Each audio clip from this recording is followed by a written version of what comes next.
Are you serious? Are you serious? Get some coffee, everybody. Calm down in Yellowstone. Yellowstone. Yes, and Montana. They were hit with a very strong jolt, a powerful 4.5 magnitude earthquake recorded in Yellowstone National Park in the evening last night. But it's been followed by several earthquakes, including a 2.7 all the way to 3.1. Here's the whole thing. It's very shallow, very, very shallow. Let me give you an update now what's been going on. If you guys remember, 2 days ago, I noticed that there was a 3.7 or so earthquake in Yellowstone there in Montana. And I said, I don't like it. I don't like it. And there was a couple more smaller aftershocks. I kept saying, I don't like it. I don't like it. Don't let this super volcano open up and awake. Here's what's happened in the last 24 hours. All right. Now, there's been several quakes. Some of them 4.6 in Indonesia, 4.5 in Fiji. We understand these areas. 4.6 the Philippines, 4.5 Papua New Guinea, 4.2 in Chile, 4.5. This is when it happened. Yellowstone last night around 6:48 p.m. Mountain Time. Here we go. A 4.5 jolt in Yellowstone National Park, followed by a 2.7. And remember, this 4.5 earthquake that hit Yellowstone in Montana was only 9.4 kilometers deep, followed by a 2.7, then another 2.6, then a 3.1. All of these earthquakes taking place within about a 3-minute period. Then the Philippines had a 4.9, and then here goes Yellowstone, 2.9. And then Arkansas, Harrison, Arkansas then must have felt the jolt, because then Harrison, Arkansas had a quake of 2.9. Then Washington State, over just not too far from the Yellowstone area, had a 3.6. Then we kept going and kept studying what was going on. Alaska had a couple quakes. We had a 4.2 in El Salvador, and a 2.9 in Ferndale, California, 3.3 in Ferndale, California, a 4.3 in Argentina, a 4.7 in Papua New Guinea.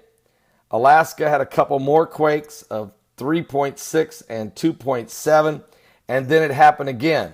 Yellowstone, powerful 2.8, again very shallow. Alaska with a 2.9, Chile with a 4.4, and then Yellowstone just a few minutes ago, a 2.7. So we continue to see these quakes. They're not slowing down, folks.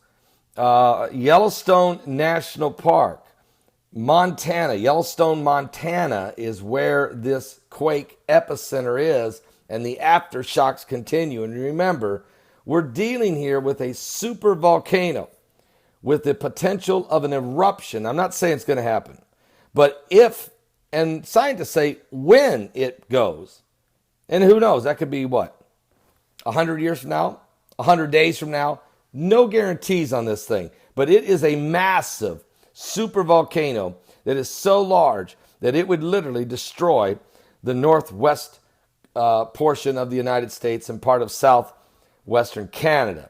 That would just be from the initial eruption and the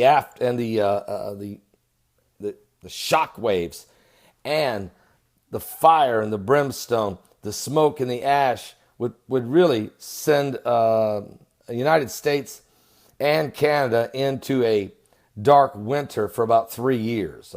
Vegetation would start dying. You have to understand, we're talking about a cataclysmic, apocalyptic, nearly extinction of this side of the hemisphere. So this is not nothing to play with. And if you're having a 4.5 earthquake followed by a lot of aftershocks right there, you got to watch it. And I said this 2 days ago. Now, I'm not a seismologist. I'm not a meteorologist.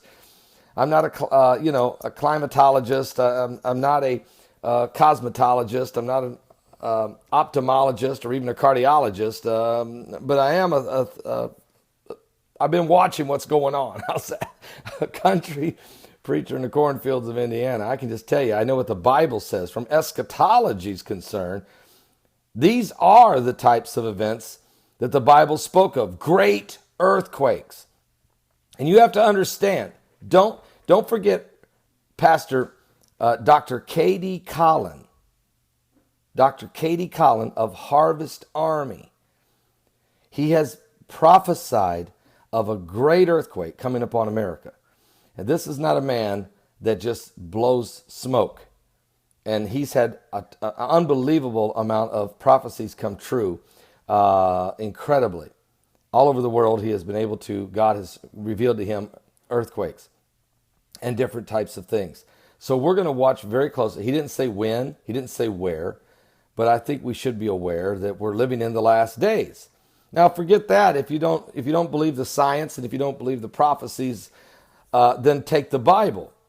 And Jesus said in the last days there would be earthquakes in diverse places. All right? Even a great shaking in the heavens and on the earth.